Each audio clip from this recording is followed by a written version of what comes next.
Big boss season 10 drone ಪ್ರತಾಪ್ಗೆ ಅದು ಏನಾಯ್ತೋ ಏನೋ ಗೊತ್ತಿಲ್ಲ. ಬಿಗ್ ಬಾಸ್ ಮನೆಗೆ ಡ್ರೋನ್ ಪ್ರತಾಪ್ ಹೋಗಿದ್ದಾರೆ. ಇಲ್ಲಿ ಹೊರಗಡೆ ಅವರ ವಿರುದ್ಧ ಹಲವಾರು ಆರೋಪಗಳು ಕೇಳಿ ಬರ್ತಾನೆ ಇದೆ. ಈಗ ಇನ್ನೊಂದು ಆರೋಪ ಕೇಳಿ ಬರ್ತಾ ಇದೆ. ಪುಣಾದ ಒಂದು ಸಂಸ್ಥೆಯಲ್ಲಿ ಇವರು ಒಂದು ಒಪ್ಪಂದವನ್ನಕ್ಕೆ ಸಹಿ ಹಾಕಿದ್ರಂತೆ. ಅಂದ್ರೆ ಡ್ರೋನ್ ಕಳಿಸೋದಾಗಿ ಒಪ್ಪಂದಕ್ಕೆ ಸಹಿ ಹಾಕಿದ್ರಂತೆ. ದುಡ್ಡು ಕೂಡ ತೆಗೆದುಕೊಂಡಿದ್ದಾರೆ.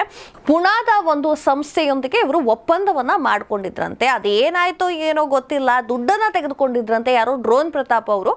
ಕಡಿಮೆ ಮಟ್ಟದ ಡ್ರೋನ್ ಅನ್ನ ಕೊಟ್ಟಿದ್ದಾರೆ. ಅಂದ್ರೆ ನಾವು ಹೇಳಿದ ಬೇರೆ ಡ್ರೋನ್ಗಳ ಸಂಖ್ಯೆ, ಇಲ್ಲಿ ಕಡಿಮೆ ಬೆಲೆಯಲ್ಲಿ ಅಥವಾ ಕಡಿಮೆ ಸಂಖ್ಯೆಯಲ್ಲಿ ಡ್ರೋನ್ಗಳನ್ನ ಕೊಟ್ಟಿದ್ದಾರೆ ಡ್ರೋನ್ ಪ್ರತಾಪ್ ಅವರು ಅಂತ ಅಲ್ಲಿನ ಸಿಇಒ ಒಬ್ರು ಆರೋಪವನ್ನ ಮಾಡಿದ್ದಾರೆ. ಡ್ರೋನ್ ಪ್ರತಾಪ್ಗೆ ನಿಜಕ್ಕೂ ಶನಿ ವಕ್ಕರಿಸಿಕೊಂಡಿದೆ ಅಂತ ಹೇಳಿದ್ರೆ ಮೋಸ್ಟ್ಲಿ ತಪ್ಪಾಗಲ್ಲ. ಅವರು ಬಿಗ್ ಬಾಸ್ ಮನೆಗೆ ಹೋದ ಬಳಿಕ ಇಲ್ಲಿ ಅವರ ಮೇಲೆ ಒಂದೊಂದೇ ಆರೋಪಗಳು ಕೇಳಿ ಬರ್ತಾ ಇದೆ. ಇನ್ನೊಂದು ವಿಚಾರ ಹೇಳಬೇಕು ಅಂದ್ರೆ ಡ್ರೋನ್ ಪ್ರತಾಪ್ ಅವರು ನಿಜಕ್ಕೂ ಎಲ್ಲರ ಮೆಚ್ಚಿನ ಸ್ಪರ್ಧಿಯಾಗಿ ಅಲ್ಲಿ ಮನೆಯ ಒಳಗಡೆ ಕಾಣಿಸ್ಕೊಳ್ತಾ ಇದ್ರೆ, ಇಲ್ಲಿ ಈ ಕಡೆ ಹೊರಗಡೆ ಏನಾಗ್ತಿದೆ ಅಂದ್ರೆ ಅವರ ವಿರುದ್ಧ ಆರೋಪಗಳು ಕೇಳಿ ಬರ್ತಾ ಇದೆ.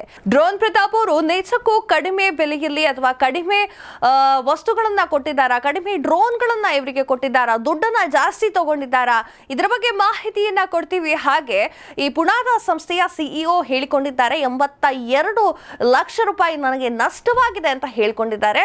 ನಿಜಕ್ಕೂ ಡ್ರೋನ್ ಪ್ರತಾಪ್ ಮೇಲೆ ಬಂದಿರುವಂತಹ ಆರೋಪದ ಬಗ್ಗೆ ಎಲ್ಲ ಎಕ್ಸ್ಪ್ಲನೇಷನ್ ಕೊಡ್ತೀವಿ. ಈ ವಿಡಿಯೋವನ್ನ ನೋಡಿ.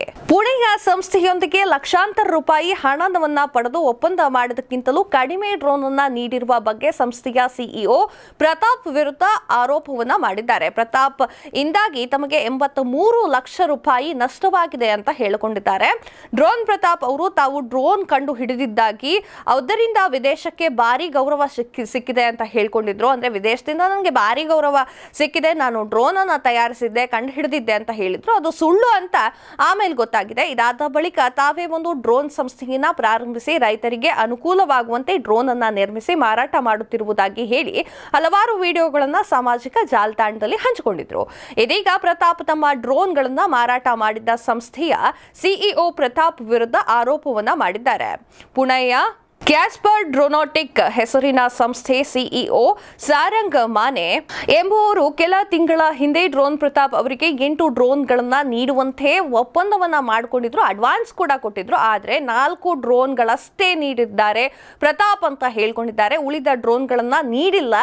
ಈಗ ನೀಡಲು 4 ಡ್ರೋನ್ಗಳು ಸಹ ಕಳಪೆ ಗುಣಮಟ್ಟದಾಗಿವೆ ಅಂತ ಹೇಳಿ ಸಾರಂಗ್ ಅವರು ಆರೋಪವನ್ನ ಮಾಡಿದ್ದಾರೆ. ಅಂದ್ರೆ ಡ್ರೋನ್ ಅನ್ನ ನೀಡಿದ್ದೇ 4, ಅದರಲ್ಲೂ ಕೂಡ ಕಳಪೆ ಗುಣಮಟ್ಟದ್ದಾಗಿದೆ ಈ ಡ್ರೋನ್ ಅಂತ ಹೇಳಿಕೆಯನ್ನ ನೀಡಿದ್ದಾರೆ, ಆರೋಪವನ್ನ ಮಾಡಿದ್ದಾರೆ. ಈ ಬಗ್ಗೆ ಮಾತನಾಡಿರುವಂತಹ ಸಾರಂಗ್ ಮಾನೆ ಅವರು ಕಳೆದ ವರ್ಷ ನಾಸಿಕ್ ಡ್ರೋನ್ ಎಕ್ಸಿಬಿಷನ್ ನಲ್ಲಿ ನಾನು ಡ್ರೋನ್ ಪ್ರತಾಪ್ ಅವರನ್ನ ಡ್ರೋನ್ ಅನ್ನ ನೋಡಿದ್ದೆ. ಬಳಿಕ ಧೂಲಿಯಾನಲ್ಲಿ ಅವರ ಸಿಎ ಸಾಗರ್ ಮುಖಾಂತರ ಅವರ ಕಚೇರಿಗೆ ಹೋಗಿ ಭೇಟಿಯನ್ನ ನೀಡಿದ್ದೆ. ಒಟ್ಟು 8 ಡ್ರೋನ್ ನೀಡುವಂತೆ ಮಾತುಕತೆಯನ್ನ ಮಾಡಿ 35.75 ಲಕ್ಷ ರೂಪಾಯಿ ಹಣವನ್ನ ಪಾವತಿ ಮಾಡಿದ್ದೆ. ಈ ಹಣವನ್ನ ನಾವು ರೈತರಿಂದ ಪಡೆದ ಅಡ್ವಾನ್ಸ್ ಹಾಗೂ ಬ್ಯಾಂಕ್ನಿಂದ ಪಡೆದ ಸಾಲವನ್ನ ಒಟ್ಟು ಮಾಡಿ ನೀಡಿದ್ವಿ.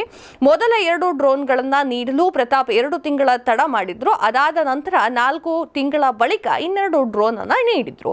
ಇದಾದ ಬಳಿಕ ಯಾವುದೇ ಡ್ರೋನ್ ನೀಡಿರಲಿಲ್ಲ. ಇನ್ನು 4 ಡ್ರೋನ್ಗಳನ್ನ ಅವರು ನೀಡಬೇಕಾಗಿದೆ ಅಂತ ಹೇಳಿಕೆಯನ್ನ ನೀಡಿದ್ದಾರೆ. ಈಗ ಡ್ರೋನ್ ಪ್ರತಾಪ್ ಕೊಟ್ಟಿರುವಂತಹ ಡ್ರೋನ್ಗಳು ಉತ್ತಮ ಗುಣಮಟ್ಟವನ್ನ ಕೂಡ ಹೊಂದಿಲ್ಲ. ಕೆಲವು ಡ್ರೋನ್ಗಳ ಬ್ಯಾಟರಿ ಸರಿ ಇಲ್ಲ. ಒಂದು ಡ್ರೋನ್ ನಲ್ಲಿ ತಪ್ಪು GPS ಅನ್ನ ತೋರಿಸ್ತಾ ಇದೆ.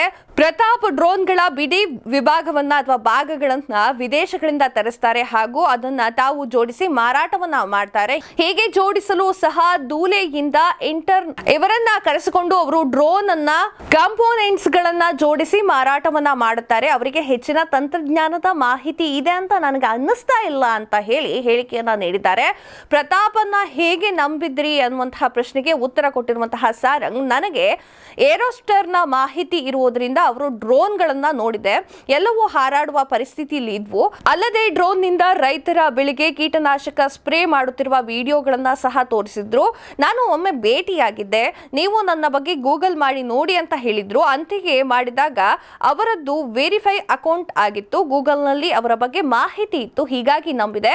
ಒಮ್ಮೆ ನನ್ನನ್ನು ಬೆಂಗಳೂರಿಗೆ ಆಹ್ವಾನಿಸಿದ್ರು. ಐಷಾರಾಮಿ ಹೋಟೆಲ್ ನಲ್ಲಿ ರೂಮ್ ಬುಕ್ ಮಾಡಿದ್ರು. ಹೋಟೆಲ್ಗೆ 20,000 ಅಡ್ವಾನ್ಸ್ ಅನ್ನ ನೀಡಿ ಎಲ್ಲಾ ಸವಲತ್ತುಗಳನ್ನ ಬಳಸಿಕೊಳ್ಳುವಂತೆ ಹೇಳಿ ನನ್ನ ಮೇಲೆ ಪರೋಕ್ಷ ಪ್ರಭಾವ ಬೀರಿಸಿದ್ರು ಅಂತ ಹೇಳಿದ್ದಾರೆ. ಈ ಹಿಂದೆ ಹಣ ಕೇಳಿದಾಗ ಕಾಯಲು ಹೇಳಿದ್ರು. ಅವರ ಸಹಾಯ ರವಿಯಿಂದ ಕಾರು ಮಾರಾಟ ಮಾಡಿಕೊಡುವುದಾಗಿ ಸುಳ್ಳನ್ನ ಕೂಡ ಹೇಳಿದ್ರು. ಬಿಗ್ ಬಾಸ್ ಮನೆಯಿಂದ ಹೊರಗೆ ಬಂದ ಬಳಿಕ ಆತ ನಮಗೆ ಡ್ರೋನ್ ಕೊಡುತ್ತಾನೆ ಅಂತ ನಂಬಿಕೆ ಇಲ್ಲ. ಆತನ ಬಳಿ ತಂತ್ರಜ್ಞಾನದ ಮಾಹಿತಿ ಕೂಡ ಇಲ್ಲ. ಆತನ ಬಳಿ ಇರುವುದು 4 ಜನ ಸಿಬ್ಬಂದಿಗಳು ಮಾತ್ರ. ಒಬ್ಬ ಪ್ರತಾಪ್ ಫೋಟೋವನ್ನ ತೆಗೆಯುತ್ತಾನೆ, ಮತ್ತೊಬ್ಬ ಪ್ರತಾಪ್ನ ಮ್ಯಾನೇಜರ್, ಮತ್ತೊಬ್ಬ ವಾಚ್ಮೆನ್ ಇದ್ದಾನೆ ಅಷ್ಟೇ. ಎಷ್ಟು ಮಂದಿಯನ್ನ ಇಟ್ಕೊಂಡು ನಮಗೆ ಡ್ರೋನ್ ಮಾಡ್ತೇನೆ, ಡ್ರೋನ್ ಅನ್ನ ಕೊಡುತ್ತೇನೆ ಅಂತ ಹೇಳಿ ನಂಬಿಸಿದ್ದಾರೆ ಅಂತ ಸಾರಂಗ್ ಅವರು ಹೇಳಿಕೆಯನ್ನ ನೀಡಿದ್ದಾರೆ. ತಾವು ಭೇಟಿಯಾದಾಗ ನಿಮಗೆ ಸಿಸಿಡಿಯಿಂದ ಡ್ರೋನ್ಗಳಿಗಾಗಿ ಬೇಡಿಕೆ ಇರೋದಾಗಿ ಹೇಳಿದ್ರು. ಬೆಂಗಳೂರಿನಲ್ಲಿ ಇನ್ನೂ ಒಂದು ಸಂಸ್ಥೆಯಾಗಿ ಡ್ರೋನ್ ಮಾರಾಟ ಮಾಡ್ತಿದ್ದೇನೆ ಅಂತ ಹೇಳ್ಕೊಂಡಿದ್ರು. ಅದೆಲ್ಲ ಸುಳ್ಳು ಅಂತ ಅನಿಸ್ತಾ ಇದೆ ಈಗ ಪ್ರತಾಪ್ ಬಿಗ್ ಬಾಸ್ ಮನೆಯಿಂದ ಹೊರಗೆ ಬರುವವರೆಗೆ ಕಾಯುತ್ತೇವೆ. ಹೊರಗೆ ಬಂದ ಬಳಿಕ ಆತನೊಂದಿಗೆ ಚರ್ಚೆ ಮಾಡಿ ಮುಂದಿನ ನಿರ್ಧಾರವನ್ನ ತೆಗೆದುಕೊಳ್ತೇವೆ. ಡ್ರೋನ್ ಸರಿಯಾದ ಸಮಯಕ್ಕೆ ನೀಡಿದ ಕಾರಣ ನಮಗೆ 83 ಲಕ್ಷ ರೂಪಾಯಿ ನಷ್ಟವಾಗಿದೆ. ಅಷ್ಟು ಹಣವನ್ನ ಆತನೇ ಭರಿಸಬೇಕು, ಅಂದ್ರೆ ಪ್ರತಾಪ್ ಅವರೇ ಭರಿಸಬೇಕು ಅಂತ ಹೇಳಿದ್ದಾರೆ. ಇಲ್ಲವಾದರೆ ಕಾನೂನು ಕ್ರಮವನ್ನ ಕೈಗೊಳ್ಳುವುದಾಗಿ ಸಾರಂಗ್ ಅವರು ಹೇಳಿಕೆಯನ್ನ ನೀಡಿದ್ದಾರೆ. ಅಂದ್ರೆ ಪರೋಕ್ಷವಾಗಿ ವಿರೋಧವನ್ನ ಮಾಡಿದ್ದಾರೆ. ಪರೋಕ್ಷ ಅಂತೇನಿಲ್ಲ. ಬಿಗ್ ಬಾಸ್ ಮನೆಯಿಂದ ಡ್ರೋನ್ ಪ್ರತಾಪ್ ಬಂದ ಮೇಲೆ ಈ ಘಟನೆಯ ಬಗ್ಗೆ, ಡ್ರೋನ್ ಪ್ರತಾಪ್ ಬಗ್ಗೆ ಚರ್ಚೆಯನ್ನ ಮಾಡ್ತೇನೆ ಅಂತ ಹೇಳಿ ಸಾರಂಗ್ ಅವರು ಹೇಳಿಕೆಯನ್ನ ನೀಡಿದ್ದಾರೆ. ಇದಿಷ್ಟು ಈ ಹೊತ್ತಿನ ಸುದ್ದಿ. ಮತ್ತಷ್ಟು ಸುದ್ದಿಗಳಿಗಾಗಿ ನೋಡ್ತಾ ಇರಿ ಕರ್ನಾಟಕ ಟಿವಿ. ಇದು ಕನ್ನಡಿಗರ ಧ್ವನಿ.